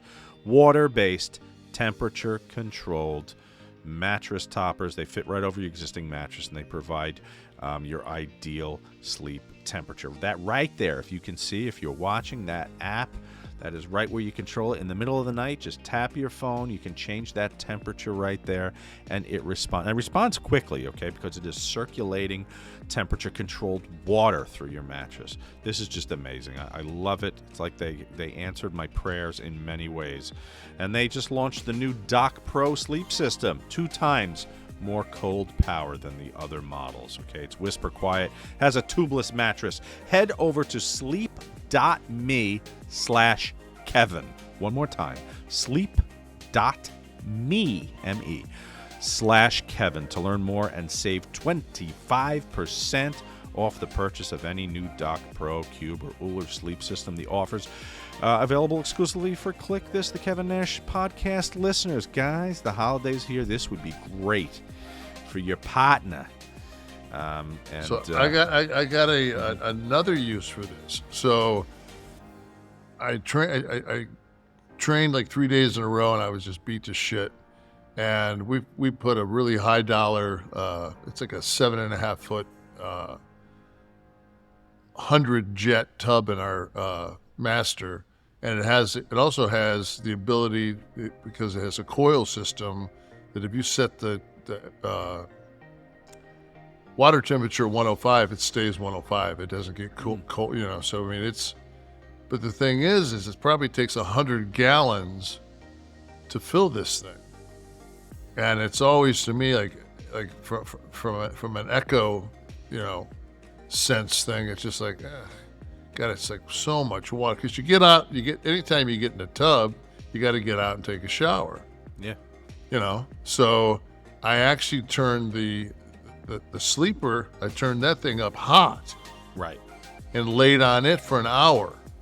Yeah. And broke and I got this big, heavy University of Michigan football sweatshirt that I've had for years.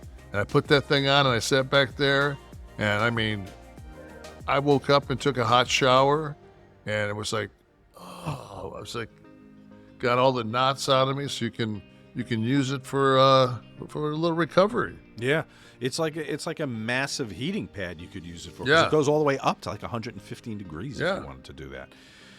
Yeah, so check it out, guys. That's sleep.me. Can you believe it? It's finally here. It's the most wonderful time of the year, unless you get stressed out about how to pay for it. SaveWithConrad.com can help you make this the best Christmas ever. You won't make a house payment for the next 2 months. That's right. Skip your next 2 house payments and use all that cash for your extra holiday expenses. And come next year, you're going to have a lower monthly payment. Don't put Christmas on a credit card. Pay your credit card debt off at SaveWithConrad.com. NMLS number 65084, Equal Housing Lender. SaveWithConrad.com. All right, hashtag Ask Nash. A lot of people are always posting, how do I get questions on the show? It's easy. Just hashtag Ask Nash. We will find them. We get hundreds. I mean, obviously we can't put all of them in. One guy is consistently trying to get me to ask you if you ever had to take the stink face from Rikishi and if it smelled. I mean, I don't know how much conversation we could have about that, but he consistently submits that. So we at least applaud his stick-to-itiveness. Veterans with Benefits podcast says, is there a role you wish you would have been cast in, and why would you have been better than Billy Bob in Bad Santa? Did I say I would? No, he's saying you would. Oh.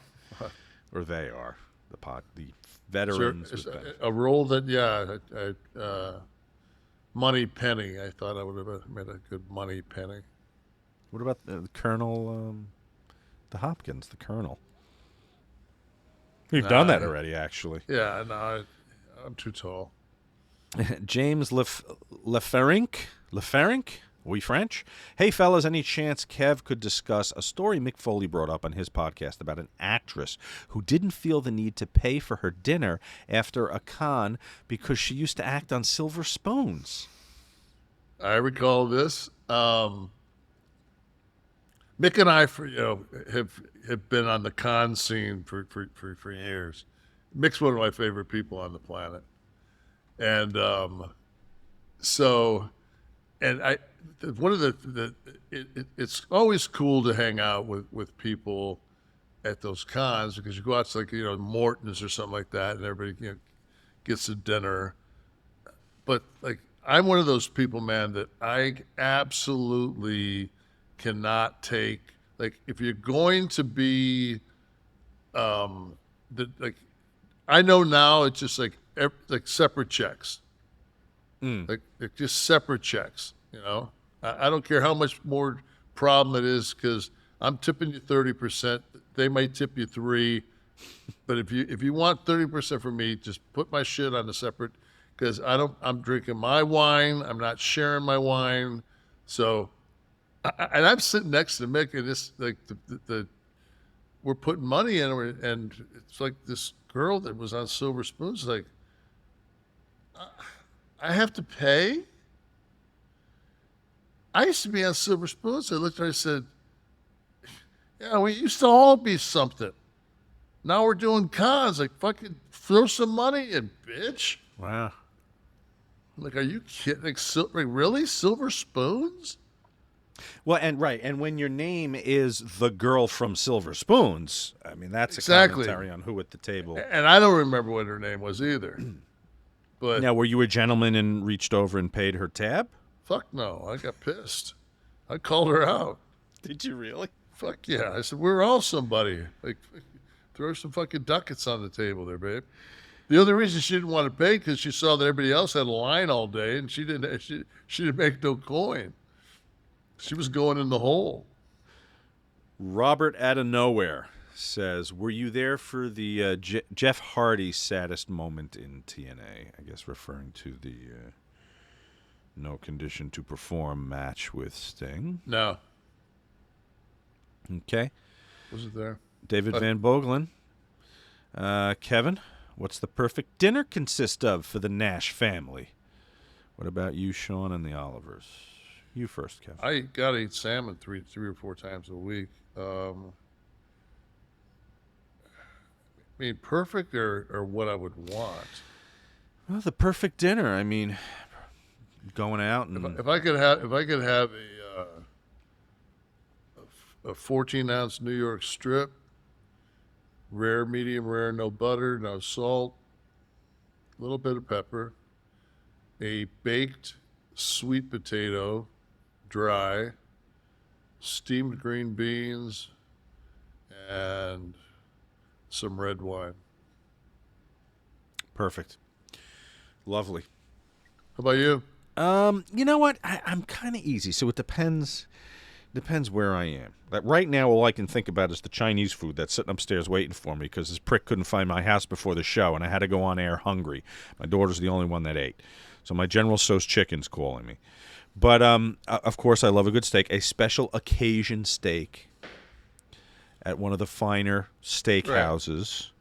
Right. I don't... all right, if I'm down by you, I like Shula's very much in the Dolphin Hotel. So I do try to hit Shula's a couple of times a year.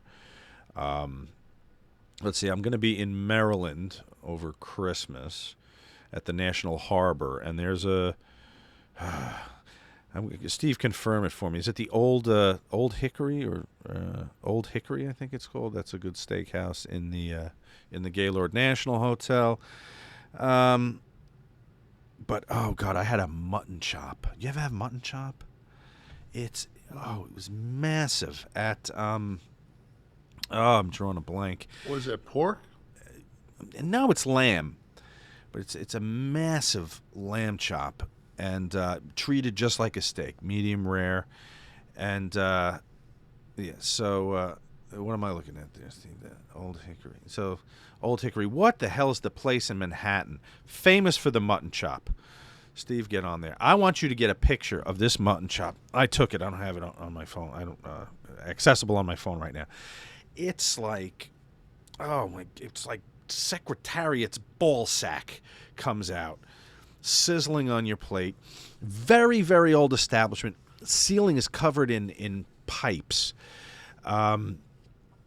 Look at that. Give me the name. I'm drawing a blank here. Zoom me out. And so if anyone goes to the establishment I'm about to tell you, you have to try the mutton chop, and I enjoyed that as much as a good steak. I've never had a mutton chop in my life. Keen's. You should have it next time you're in New York. Maybe I'll take you for mutton chop. I don't want to eat a lamb. Just close your eyes. Tastes like steak. Kev Manning, can you tell some history and reasons for your tattoos? Also, did you get one when T was born?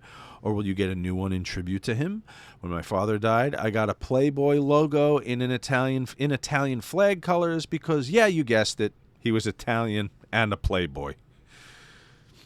Any special meaning on some of those? Well, my tattoos are both cover-ups.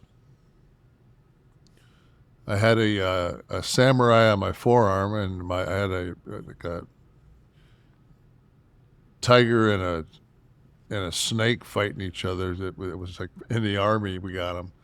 So they were, as my body got bigger, they were just too small. So I think I was 50 when I got my new work done. And then, yes, I'm actually trying to find something I'm going to put on my left forearm, on the top of my left forearm for T.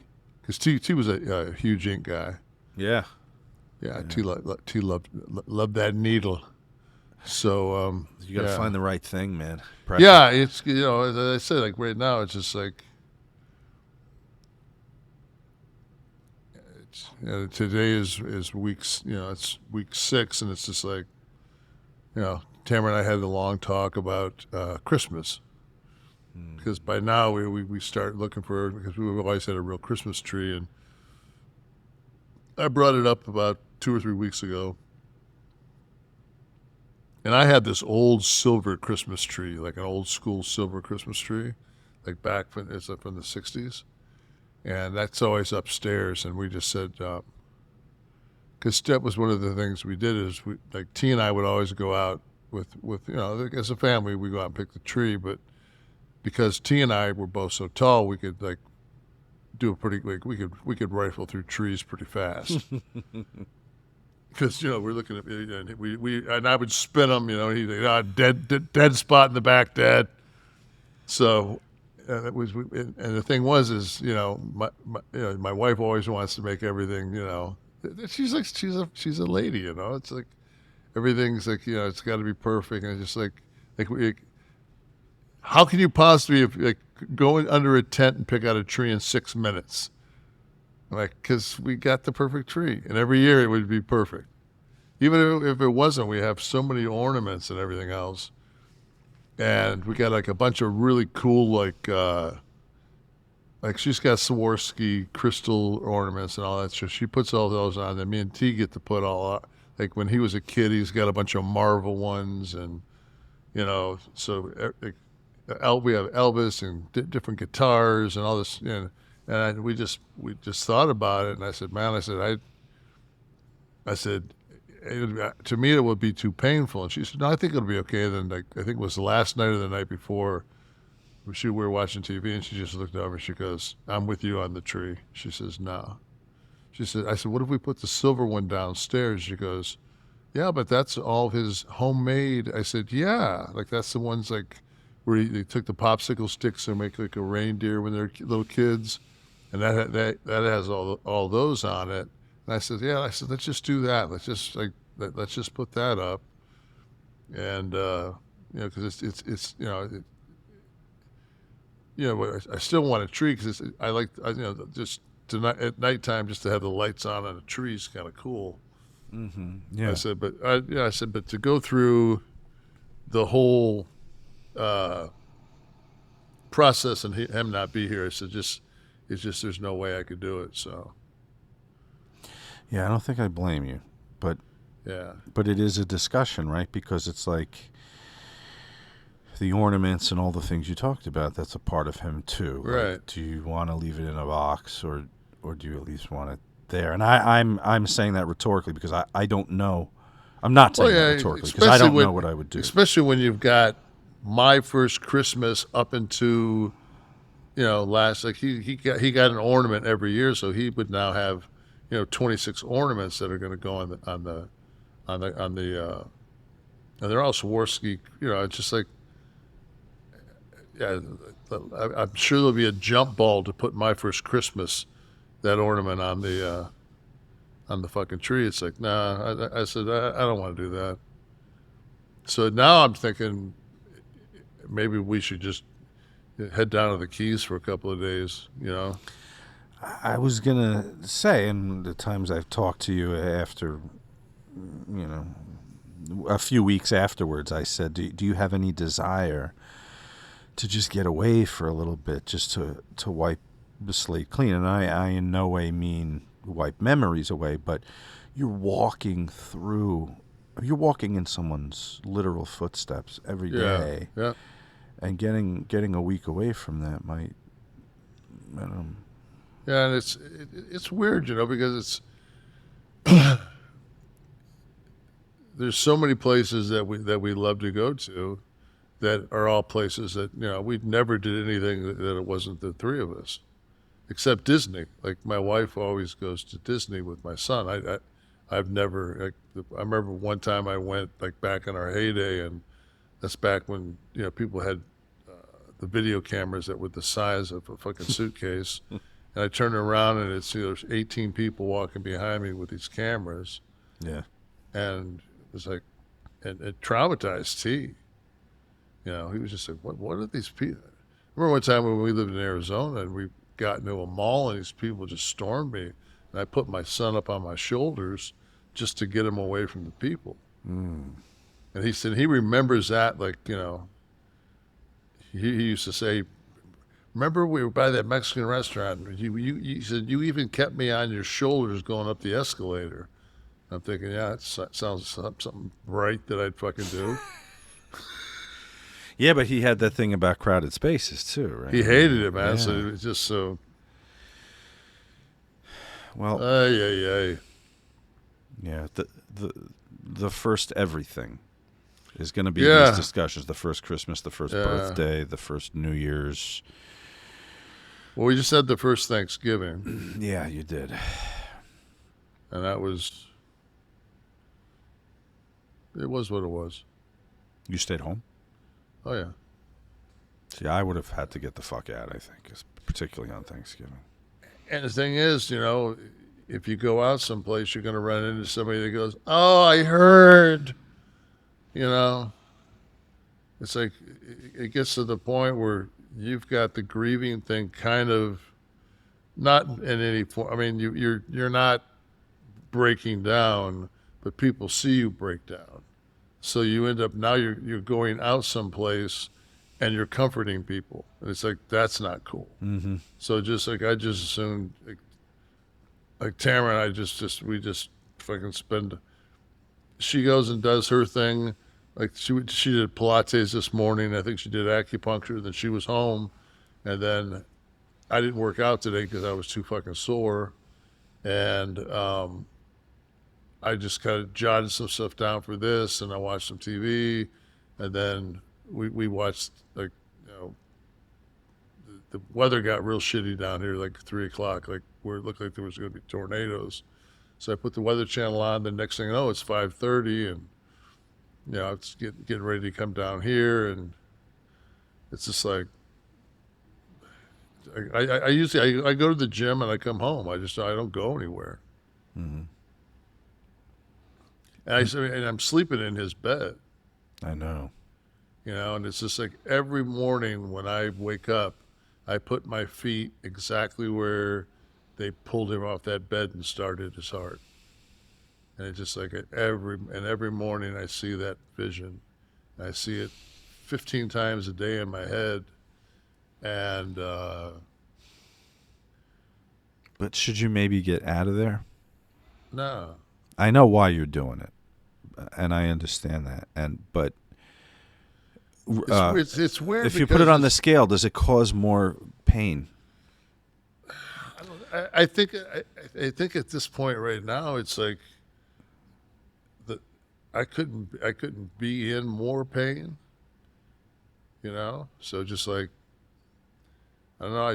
I feel like we didn't wash his blanket. So when I sleep in his bed, I can smell him on the blanket. Mm-hmm. You know, so I don't know. Everybody grieves differently. I don't think there's of course. Yeah, and it's just I sleep with a pistol next to my bed, and I haven't had it in my mouth yet. So I'm guessing I'm okay. You know, I had more than one person in the business reach out to me right after it happened, maybe a couple of days, and say, listen, keep a close eye on him. I'm like, well, I said, I don't think he's the type you're talking about. But I said, no, I talked to him. He's handling, you know, as best he can. Tough situation, blah, blah, blah. I had more than one person be like, keep your eye on him. Stay close. Yeah. Paul called me. Triple H called me. And like his second sentence out of his mouth was, "You're not going to do anything crazy, are you?" I think people go there right away. I think they knew how close how much that was, you know, my life. Yeah. So. Well, I guess I'm supposed to ask you then. You're not going to do anything crazy, are you? If I do, you'll find out. I mean, fuck. I mean, the last thing I'm going to do is leave my fucking wife alone. All right, good. You know, so That's the right answer. yeah. You know, I'm still trying to, like, this doesn't hurt. You know, this having something to do on Wednesdays doesn't hurt, especially when it's, you know, like I said, I'd look across and this is something we did, so. Yeah, I think about him every time we go on air. Yeah. Still. You know, you just need 6 more podcasts in a week. Well, whatever. I actually talked to Cornette, and we're going to do one. We're going to do one together. It's just going to last 6 days. Yeah, it's just. Then you'll take a break Wednesday morning, and we'll shoot these. We're gonna do it like a fucking like a 4x100. We're just gonna hand the baton off and just keep going, day to day. Much like a big wave to a surfer, I'm going to catch that laughter and tell everybody that Kliq This is a production of Butch and Sundance Media, produced in association with Podcast Heat, created by Kevin Nash, Tristan Nash, and Sean Oliver. Producer Steve Kaufman. Graphics by Dominic D'Angelo. Title sequence and audio edit by Wesley Burleson. Theme song by Dale Oliver. Technical research by Tristan Nash. Copyright 2022 Butch and Sundance Media. Kev, we going to do another?